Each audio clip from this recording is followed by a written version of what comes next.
Fala pessoal, eu sou o Ivor Braga, sou designer industrial. E eu sou o Mahatma Marostica, eu sou engenheiro mecânico, especialista em automóveis e veículos elétricos. Nós estamos aqui na Mobilis e a gente vai compartilhar e começar a gravar algumas coisas para vocês.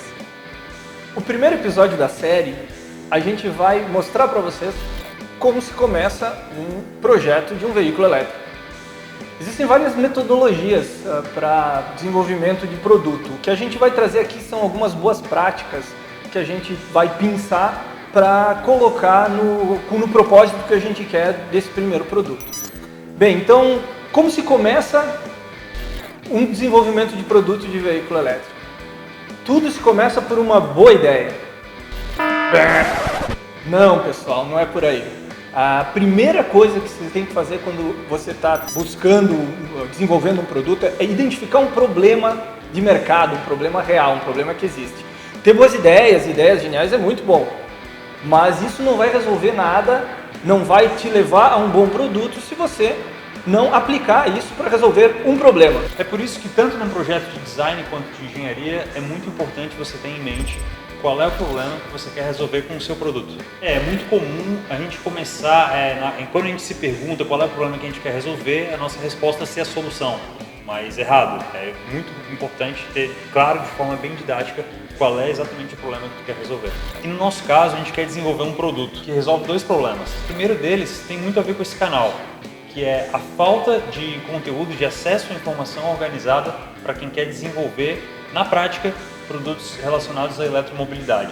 Outro problema que a gente quer resolver são os deslocamentos de última milha, que são aquelas distâncias que são longas demais para você ir andando e curtas demais para de repente você pegar um carro, que você poderia não precisar de um veículo para fazer esse trajeto. Chamam-se última milha. Uma milha, 1,6 km, então é aquele meio termo que a gente quer preencher com algum produto porque a gente vê que tem carência de opções para esse tipo de deslocamento. Então é isso, queremos desenvolver um produto que sirva para atender duas carências. A primeira delas é a falta de informação prática sobre desenvolvimento de produtos. E a segunda, falta de opção para deslocamentos de última milha. Então eu sugiro até que vocês façam uma mensagem estratégica para colar na parede mesmo, para vocês ficar sempre atentos àquilo. Por exemplo, esses dois propósitos nossos, a gente pode botar aqui uma tag para lembrar deles. Gente, vocês não precisam salvar o mundo, entendeu?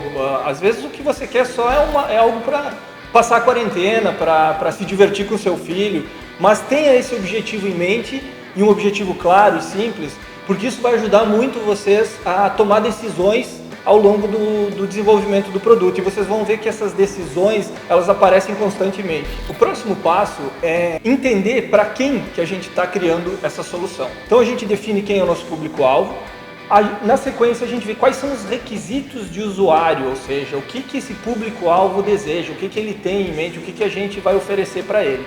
Para só então a gente transformar isso em requisitos de engenharia, que são os requisitos de usuário, mas colocados em números, em métricas, para orientar o desenvolvimento desse produto.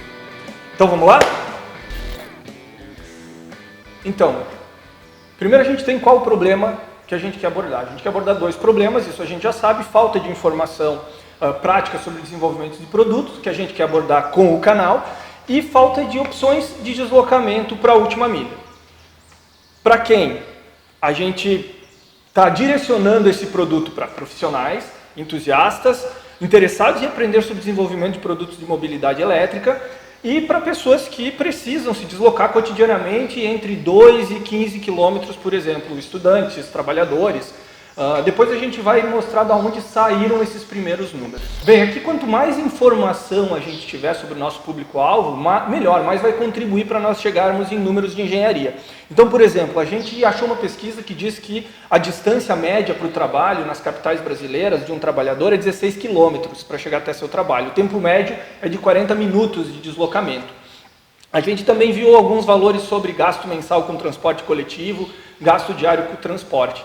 Isso é uma pesquisa de 2016, então tem que dar uma filtrada aí para entender ou achar pesquisas mais relevantes. Mas o importante aqui é dar uma procurada em números, ver como esse público-alvo se comporta e quais que são as demandas dele num cotidiano convencional. Olhando esses dados, a gente vai levantar os requisitos de usuário, ou seja, quais são as características que esse produto deve ter para atender a esses usuários que a gente elegeu como público-alvo. Então a gente tem aqui, a gente listou algumas: simples, descomplicado e fácil de montar em casa, porque a gente quer que as pessoas possam montar isso em casa a partir dos vídeos. Ele tem que ser rápido de projetar e robusto, porque a gente tem tempo para fazer isso, e a gente quer disponibilizar isso em episódios. Sem assistência mecânica, ou seja, quem montar em casa vai ter que fazer sua própria manutenção, então ele tem que ser simples de manter. E para deslocamentos de até 20 km. Lembra que a gente buscou lá pesquisas mostrando quando as pessoas se deslocam? É um bom ponto de partida. Por fim, a gente entendeu que é um produto que deve ser conectável com o smartphone, para a gente conseguir fazer aí uma interação melhor e mais versátil com o usuário. Aqui também é legal a gente listar as restrições, né? Quais restrições que esse projeto vai ter. Então a gente estipulou aí um tempo de 40 a 60 dias, esse é o nosso tempo de projeto, por isso que tem que ser rápido de projetar para atender as demandas do canal. Um custo objetivo menor do que R$3.000, ou seja, a gente quer posicionar esse produto num valor bastante acessível para as pessoas, para quanto mais gente puder consumir ele melhor. E outra restrição é a variação do dólar. A gente sabe que o dólar anda instável e até variações logísticas em relação à Covid, esse tipo de coisa. Então a gente mitiga esse risco buscando aí como premissa o máximo possível de peças nacionais. Desdobrando esses requisitos de usuário para requisitos de engenharia, então, ou seja, eu peguei informações lá do nosso usuário, do nosso público-alvo, e agora eu vou transformar ele em números para daí sim começar a desenhar o nosso projeto. O que é ser simples, descomplicado e fácil de montar em linguagem de engenharia? Isso significa ser simples e fácil de montar, significa ter poucas peças, significa, por exemplo, evitar mecanismos articuladores, que são mecanismos complexos de se acertar a uma conformidade boa, chicotes e conectores todos unificados, para ser só simplesmente plugar ele e sair funcionando, e também dar mais confiabilidade. E até questões, por exemplo, que você pode listar como o que é ser simples em termos de engenharia. É, por exemplo, ter parafusos Allen, cuja chave é a mais barata que tem no mercado, unificar esses parafusos para você conseguir fazer algo muito mais com menos ferramentas. Então vamos lá, seguindo aqui rapidamente. O que em engenharia quer dizer ser rápido de projetar e robusto? Então, quais são as premissas para isso? A gente vai priorizar soluções prontas, né? Quanto mais prontas e menos a gente tiver que desenvolver, melhor. Sobredimensionar pontos duvidosos, é aquela história de, poxa, se a gente está na dúvida, bota um pouco mais de massa, deixa um pouco mais robusto para não gastar tanto tempo em projeto. E usar processos sem ferramental, né? Ferramental são moldes, matrizes, esse tipo de coisa que pode não só encarecer e faz sentido para alta escala, como demora para fazer. Seguindo aí, sem assistência mecânica. Sem assistência mecânica significa que a gente precisa, em termos de engenharia, um motor de pelo menos uns 750 watts, capaz de subir ladeiras e vencer obstáculos, porque a gente não quer que o usuário tenha que pedalar para esse patinete funcionar. Isso facilita esse deslocamento diário, principalmente se for uma coisa mais a trabalho, o camarada não chega suado, esse tipo de coisa. Então, veja que a gente está puxando toda a linha de raciocínio lá para as premissas que a gente trouxe para o nosso público-alvo.